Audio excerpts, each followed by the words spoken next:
1000万 MLB 翻訳侍選手チャンネルへようこそ。大谷翔平選手が再び野球界を驚かせています。53号ホームランを放ち、最近の試合では驚異的な打撃成績を記録。投打両道の才能でメジャーリーグ史上最も才能ある選手との評価も。彼の活躍が野球界にどのような影響を与えるのか、大谷翔平選手について詳しく解説している番組を日本語翻訳をしてお届けいたします。それではどうぞ。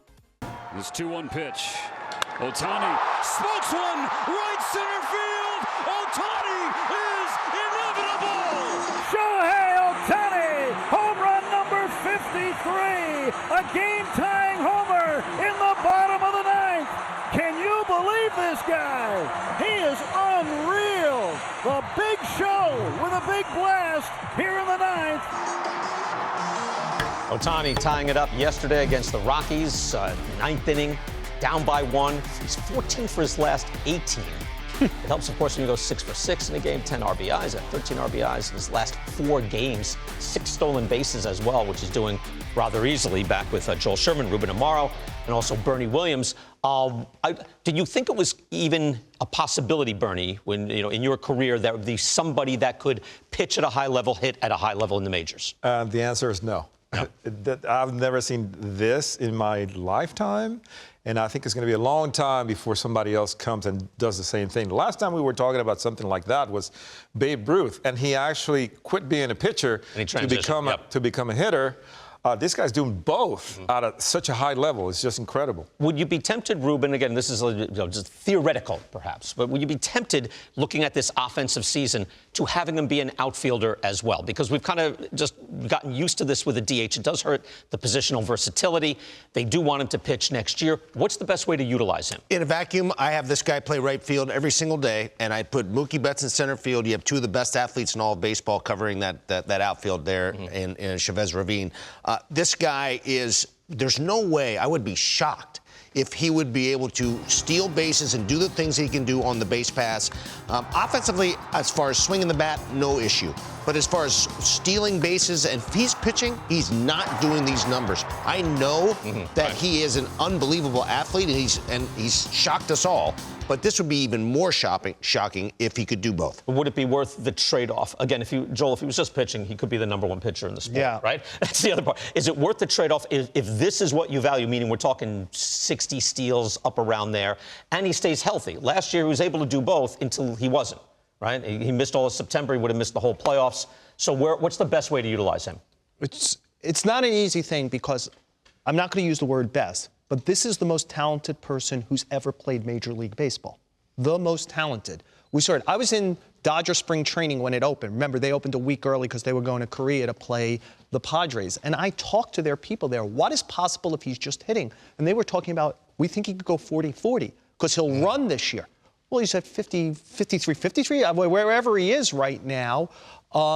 My fear, if he keeps pitching, is he's already had 2 Tommy John surgeries. Right. Are we just looking at another one where maybe he can't even play right field eventually, like a third Tommy John surgery? Because that just feels inevitable at some point down the line.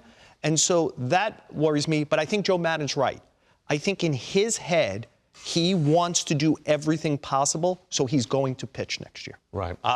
What would be the best way to utilize him as a pitcher? Because now this year they were thinking, hey, out of the bullpen, but then the rules don't coincide with that, right? You lose your DH. Yeah, you had Lorenzen who did it as a closer and then would come in and play center field from time to time. It's a really difficult decision. I think Joe Maddon had a tough time having to manage that. It's not the easiest thing in the world. It will be interesting to see what Dave Roberts does with it. But I think it's every 5 days. I think you have him throw as a starter and just let him go if he's going to be on the mound. Bernie, would you have him pitch, or would you be tempted to have him an offensive player only? I think, his value in a team, I mean, you cannot go wrong either way.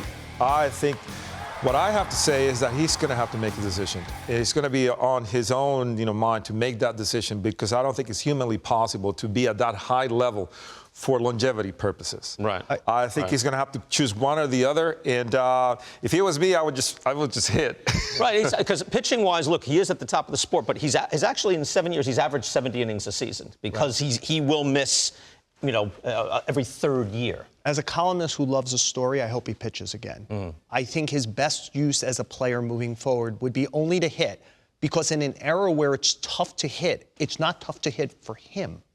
Those were Kelly Leak numbers we just saw there. Watch Bad News Bears on the network, kids. For those who don't know, You know, and I just think if that's all he's doing, and you add a Gold Glove caliber defender to these numbers, it now becomes something that feels like pitching and hitting, right? Because it's so hard to hit now. What would it be like to have a 50-50 Gold Glove winner? No, that's a great point. Also, you don't have the restrictions for the rotation because he needs extra days. Everyone has to work around that. As a DH, everyone has to work around that. It kind of eliminates, you eliminate the pitching, right? But it eliminates a lot of the issues for the roster. Yeah, no question about it. And I really feel like his overall value long-term is in the outfield as an offensive player. I said it before, I'll say it again.